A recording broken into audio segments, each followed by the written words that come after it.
The Pacific was a graveyard of steel and courage. Each wave hid the wreckage of ships. Each cloud veiled a duel for survival. In that vast blue emptiness, where life and death balanced on wings of aluminum, one man, an American pilot, would defy every law of limitation. He would return to the skies after losing his right arm and fight again. This is the story of Captain Douglas Bader's American counterpart, Major James Harold Jimmy Doolittle's men, and the one extraordinary pilot among them who refused to quit, Lieutenant Colonel James Jim Sweat.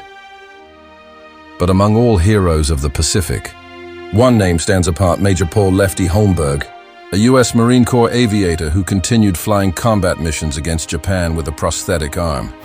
His name is nearly forgotten, but his courage was not. It began, like most American stories of that era, with youth, ambition, and a fascination for flight. Born in Oregon, 1918, Paul Holmberg grew up in a country still learning to stretch its wings between two wars. His father had served briefly in the Navy during World War I, and young Paul would spend hours building model airplanes from balsa wood and wax paper, dreaming of one day joining the ranks of men who touched the heavens. When the Great Depression struck, aviation was one of the few dreams that remained free. By his late teens, Paul had earned a civilian pilot's license through the Civilian Pilot Training Program, one of Franklin D. Roosevelt's initiatives to prepare America for a future that was growing uncertain. Then, in December 1941, that uncertainty became reality. The news of Pearl Harbor reached him through a static radio broadcast while he was working at a small Oregon airfield. He listened in stunned silence as the announcer's voice cracked. "Japanese planes attacked Pearl Harbor this morning." The next day, he enlisted in the United States Marine Corps. Marine flight training was not for the faint of heart. Holmberg joined the program in early 1942, assigned first to Pensacola Naval Air Station, then to Corpus Christi, Texas. His instructors were hardened men who had seen accidents claim more lives than combat itself. But Holmberg excelled, disciplined, quick to learn, and unnervingly calm under pressure. Fellow cadets nicknamed him Lefty, long before fate would make the name prophetic. He was slightly ambidextrous, often riding with his left hand and flying with his right. He joked about it once. "Maybe it'll come in handy someday if I lose one." No one laughed louder than he did. He graduated in late 1942 as a second lieutenant, assigned to VMF 222, a Marine fighter squadron soon to be stationed in the Solomon Islands, a brutal, malaria-ridden theater of the Pacific Campaign, where the Japanese Air Force was still deadly and determined. By April 1943, the Solomons were a cauldron. From Guadalcanal to Bougainville, the skies thundered daily with dogfights.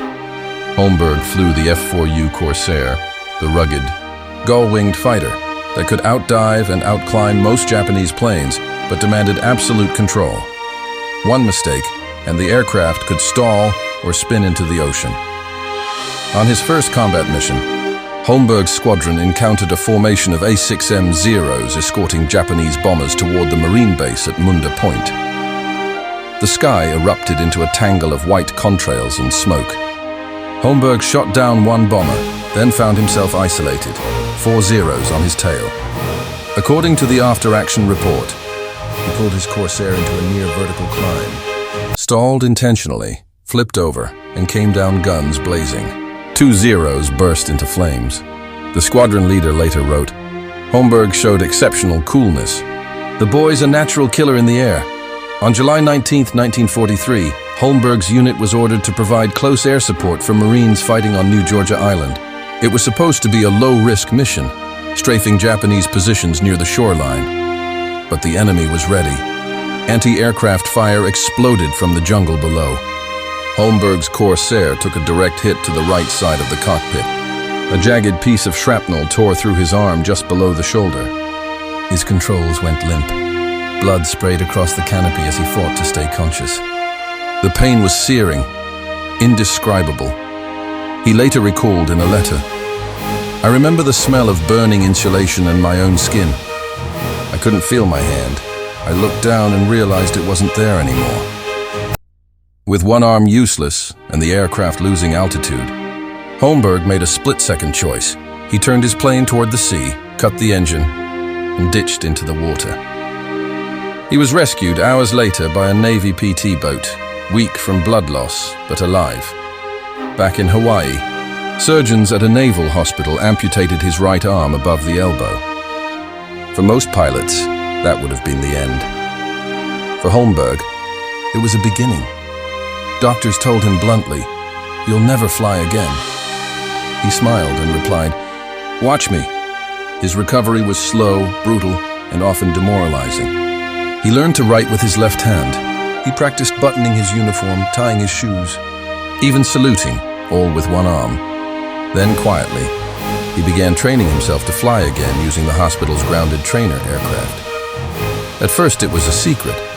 The mechanics would help him climb in, and he would sit for hours, rehearsing maneuvers, adjusting throttle and trim with his left hand while mentally visualizing how to compensate for missing his dominant side.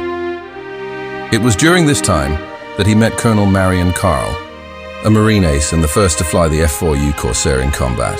Carl admired Holmberg's resolve and pulled strings to get him transferred to a rehabilitation training program in San Diego.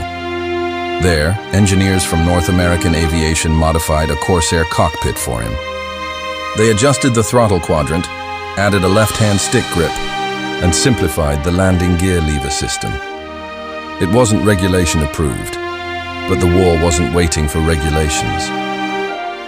By early 1944, Holmberg could take off, fly, and land with a prosthetic right arm made from lightweight aluminum, fitted with a simple locking joint. His medical examiner wrote, "Subject exhibits superior adaptation and muscle control. Determination is extraordinary."